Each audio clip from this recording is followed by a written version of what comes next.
एक बार बोल दीजिए शिव गुरु महाराज की जय। आइए अनंत भक्ति चैनल में आप सभी भक्तजनों का एक बार फिर से स्वागत है। आज मैं गंगा माता की जन्म की कथा सुनाती हूँ। उसका पहला भाग है। ऋषि विश्वामित्र ने कथा सुनाना आरंभ किया कि पर्वत राज हिमालय की अत्यंत रूपवती, लावण्यमयी एवं सर्वगुण संपन्न 2 कन्याएं थी। सुमेरु पर्वत की पुत्री मैना इन कन्याओं की माता थी। हिमालय की बड़ी पुत्री का नाम गंगा और छोटी पुत्री का नाम उमा था। गंगा अत्यंत प्रभावशाली और असाधारण देवी गुणों से संपन्न थी। वह किसी बंधन को स्वीकार न कर मनमाने मार्गों का अनुसरण करती थी। इसकी इस असाधारण प्रतिभा से प्रभावित होकर देवता लोग विश्व के कल्याण की दृष्टि से उसे हिमालय से मांग कर लेके चले गए। पर्वतराज की दूसरी कन्या उमा बड़ी तपस्विनी थी। उन्होंने कठोर एवं असाधारण तपस्या करके महादेव जी का वर के रूप में प्राप्त किया। विश्वामित्र के इतना कहने पर राम ने कहा कि भगवान, जब गंगा को देवता लोग सुरलेख ले गए तो वह पृथ्वी पर कैसे अवतरित हुई, और गंगा को त्रिपथ गंगा क्यों कहते हैं? इस पर ऋषि विश्वकर्मा ने बताया, महादेव जी का विवाह तो उमा के साथ हो गया था, किंतु 100 वर्ष तक भी उनके किसी संतान की उत्पत्ति नहीं हुई। एक बार महादेव जी के मन में संतान उत्पन्न करने का विचार आया। जब उनके मन में विचार की सूचना ब्रह्मा जी सहित देवताओं को मिली तो वे विचार करने लगे कि शिव जी के संतान के तेज को कौन संभाल सकेगा। उन्होंने अपनी इस शंका को शिव जी के सम्मुख प्रस्तुत किया। उनके कहने पर अग्नि ने यह भार ग्रहण किया और परिणाम स्वरूप अग्नि के समान महान तेजस्वी स्वामी कार्तिकेय का जन्म हुआ। देवताओं के इस षड्यंत्र से उमा के संतान होने में बाधा पड़ी तो उसने क्रुद्ध होकर देवताओं को श्राप दे दिया कि भविष्य में वे कभी पिता नहीं बन सकेंगे। इस बीच सुरलोक में विचरण करती हुई गंगा से उमा की भेंट हुई। गंगा ने उमा से कहा कि मुझे सुरलोक में विचरण करते हुए बहुत दिन हो गए हैं। मेरी इच्छा है कि मैं अपनी मातृभूमि पृथ्वी पर विचरण करूं। उमा ने गंगा आश्वासन दिया कि वे इसके लिए कोई प्रबंध करने का प्रयत्न करेंगे। वत्सराम, तुम्हारी ही अयोध्यापुरी में सगर नाम के एक राजा थे। उनके कोई पुत्र नहीं था। विश्वामित्र जी बोले कि अयोध्यापुरी में सगर नाम के एक राजा थे, उनके कोई भी पुत्र नहीं था। तो उनके सगर की पटरानी केसनी विदर्भ प्रांत के राजा की पुत्री थी। केसनी सुंदर, धर्मात्मा और सत्यपरन थी।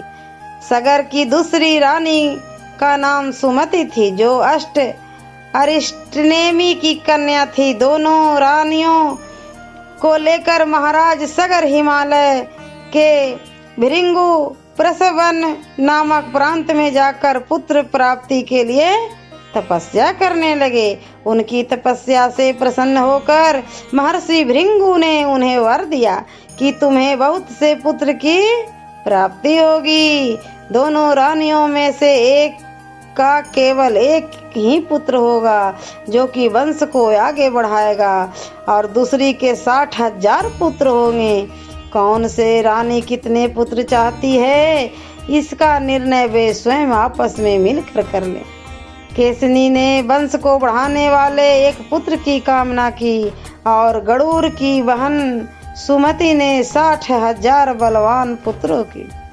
उचित समय पर रानी केसनी ने असमंजस नामक पुत्र को जन्म दिया। रानी सुमति के गर्भ से एक तुम्बा निकलकर जिसे फोड़ने पर छोटे छोटे 60,000 पुत्र निकले। उन सब का पालन पोषण घी के घड़ों में रखकर किया गया। काल चक्र बीतता गया और सभी राजकुमार युवा हो गए। सगर का ज्येष्ठ पुत्र असमंजस बड़ा दुराचारी था और उसे नगर के बालकों को सरजू नदी में फेंक कर उन्हें डूबते हुए देखने में बड़ा आनंद आता था। इस दुराचारी पुत्र को दुखी होकर सगर ने उसे अपने राज्य से निकासित कर दिया। असमंजस के आसुनाम नाम का एक पुत्र था। आसुनाम सदाचारी पराक्रमी था। एक दिन राजा सगर के मन में अश्वमेध यज्ञ करने का विचार आया। शीघ्र ही उन्होंने अपने इस विचार को कार्य रूप में परिणत कर दिया। राम ने ऋषि विश्वामित्र से कहा, गुरुदेव, इस रुचि अपने पूर्वज सगर की यज्ञ गाथा को विस्तार पूर्वक सुनने में है, अतः कृपा करके इस वृत्तांत को पूरा सुनाइए। राम के इस तरह कहने पर ऋषि विश्वामित्र प्रसन्न होकर कहने लगे। ऋषि विश्वामित्र राम को कहानी सुना रहे हैं और हम आप लोगों श्री राम के भक्त हों, इसलिए हम आप लोग को सुना रहे हैं। किताब तो लोग पढ़ नहीं पाते हैं, लेकिन YouTube का वीडियो सब कोई सुनते हैं। इसी से आप लोग लाभ लेकर पुण्य की प्राप्ति करें।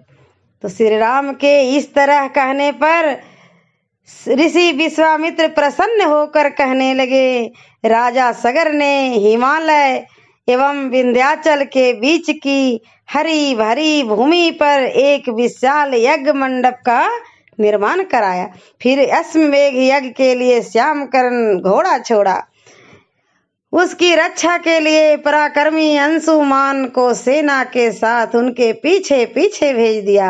यज्ञ की संभावित सफलता के परिणाम की आशंका से भयभीत होकर इंद्र ने एक राक्षस का रूप धारण करके उस घोड़े को चुरा लिया। घोड़े की चोरी की सूचना पाकर सगर ने अपने 60,000 पुत्रों को आदेश दिया कि घोड़ा चुराने वालों को पकड़कर या मारकर वापस ले आओ। पूरी पृथ्वी में खोजने पर जब भी घोड़ा न मिला तो इस आशंका से कि किसी ने घोड़े को तहखाने में न छुपा रखा हो, सगर के पुत्रों ने संपूर्ण पृथ्वी को खोदना आरंभ कर दिया। उनके इस कार्य से असंख्य भूमि तल निवासी प्राणी मारे गए। खोदते खोदते वे पाताल तक जा पहुंचे। उनके इस नृशंस कृत्य की देवताओं ने ब्रह्मा जी से शिकायत की तो ब्रह्मा जी ने कहा कि ये राजकुमार क्रोध और मद से अंधे होकर ऐसा कर रहे हैं। पृथ्वी की रक्षा कर दायित्व कपिल पर है, इसलिए वे इस विषय में कुछ न कुछ अवश्य करेंगे। पूरी पृथ्वी को खोदने के बाद भी जब घोड़ा और उनको चुराने वाला चोर नहीं मिला तो नाराज होकर राजकुमारों ने इसकी सूचना अपने पिता को दी। रुष्ट होकर सगर ने आदेश दिया कि घोड़े को पाताल में जाकर ढूंढो। पाताल में घोड़े को खोजते खोजते सनातन वसुदेव कपिल के आश्रम में पहुंच गए। उन्होंने देखा कि कपिल देव आंख बंद किए बैठे हैं और उन्हीं के पास यज्ञ का वह घोड़ा बंधा है। उन्होंने कपिल मुनि को घोड़े का चोर समझकर उनके लिए अनेक दुर्वचन कहे और उन्हें मारने के लिए दौड़ा। सगर के इन कुकृतियों से कपिल मुनि की समाधि भंग हो गई। उन्होंने क्रुद्ध होकर सगर के उन सब पुत्रों को भस्म कर दिया। ऐसे ही मनोरंजक कथाएं, कहानियाँ और भक्ति गीत सुनने के लिए हमारे इस चैनल अनंत भक्ति को सब्सक्राइब करें और वीडियो अच्छी लगी हो तो लाइक का बटन जरूर दबाएं। धन्यवाद।